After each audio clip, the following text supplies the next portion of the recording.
Olá, estudante! Tudo bem com você?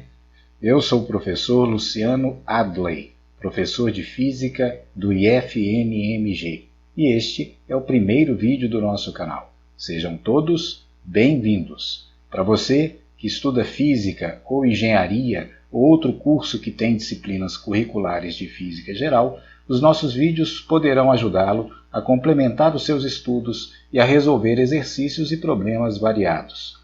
Para você que é estudante do ensino médio ou se prepara para o Enem ou ainda é alguém que curte temas ligados à ciência, os vídeos do canal trarão também interessantes aplicações tecnológicas da física em situações do nosso dia a dia.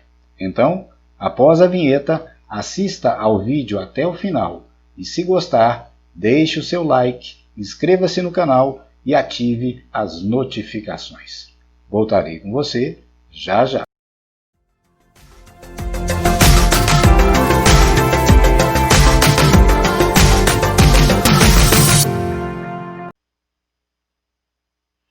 De volta com você, estudante, e para iniciarmos esta nossa primeira aula, vai aí um desafio. Você sabe realmente o que é física? Pense um pouco e imagine termos que nos façam lembrar física. Você consegue? Se não, busque na internet e você encontrará uma definição comumente encontrada nos dicionários. Acompanhe comigo.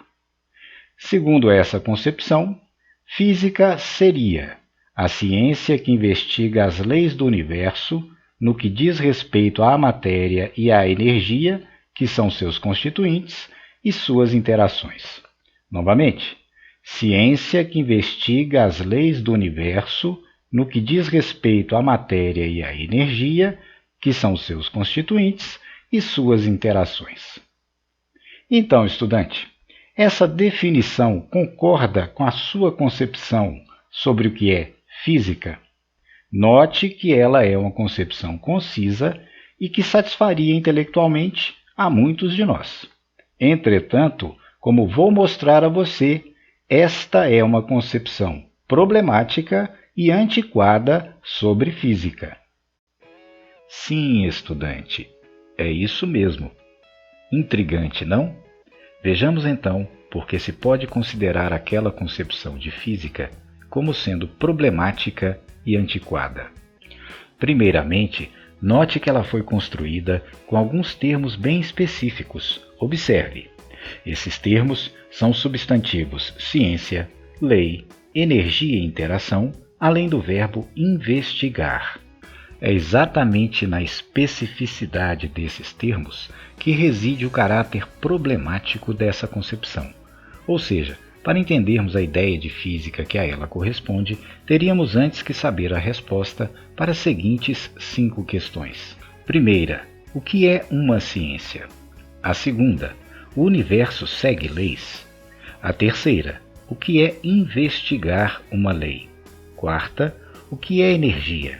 E, por fim, a quinta, o que é uma interação? Desse modo, perceba que o problema da concepção apresentada é que os termos nela empregados somente fazem sentido pleno para um físico ou para alguém que já estuda física há bastante tempo.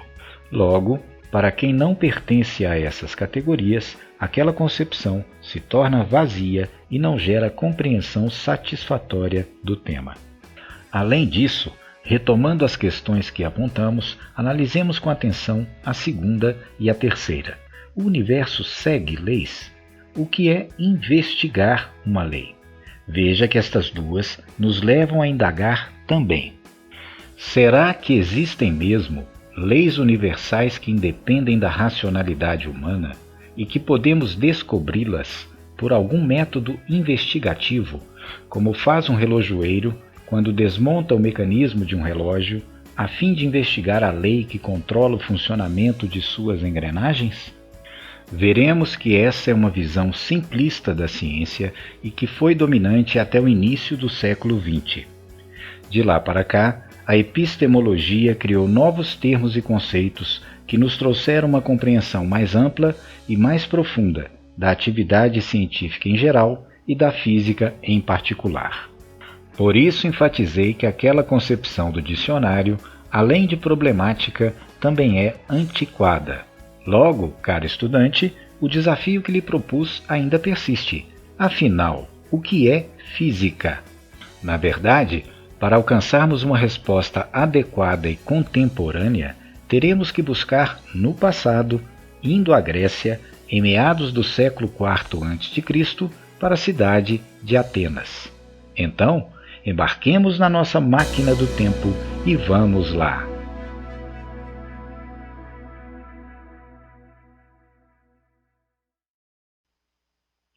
E aqui chegamos, estudante. Esta é a famosa Academia de Atenas, um lugar que era frequentado por livres pensadores, filósofos e matemáticos, no qual se buscava alcançar o verdadeiro conhecimento, a ciência, ou episteme em grego. E hoje estamos aqui por conta dos dois personagens lá ao fundo. São eles Platão, fundador da Academia, e Aristóteles, então seu discípulo, ambos retratados nessa magnífica pintura renascentista de Rafael. Nessa obra, o pintor buscou representar um possível debate entre dois caminhos para se chegar ao conhecimento científico. Para isso, ele se valeu do gestual dos personagens. Observe, Platão aponta para o alto, para o lugar que ele chamava de mundo das formas perfeitas, incorruptíveis e que permanecem sempre iguais a si mesmas. Aristóteles, contrariamente, espalma sua mão para baixo, para o mundo sensível, mundo observável, que é constituído de matéria corruptível.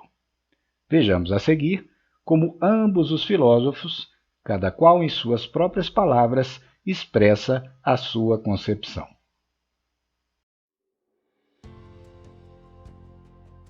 Em seu livro Fédon, Platão afirma: "E acaso não é verdade que essas coisas mutáveis podes vê-las ou tocá-las, ou percebê-las com os outros sentidos corpóreos, ao passo que aquelas que permanecem sempre idênticas, não temos outro meio de captá-las, senão com o raciocínio puro e com a mente, porque são coisas invisíveis e não se podem apreender com a vista?"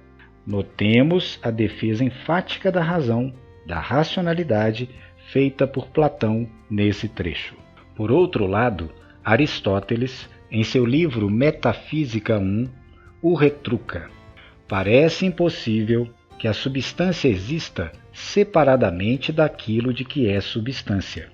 Consequentemente, se são substâncias das coisas, como podem as ideias existir separadamente delas?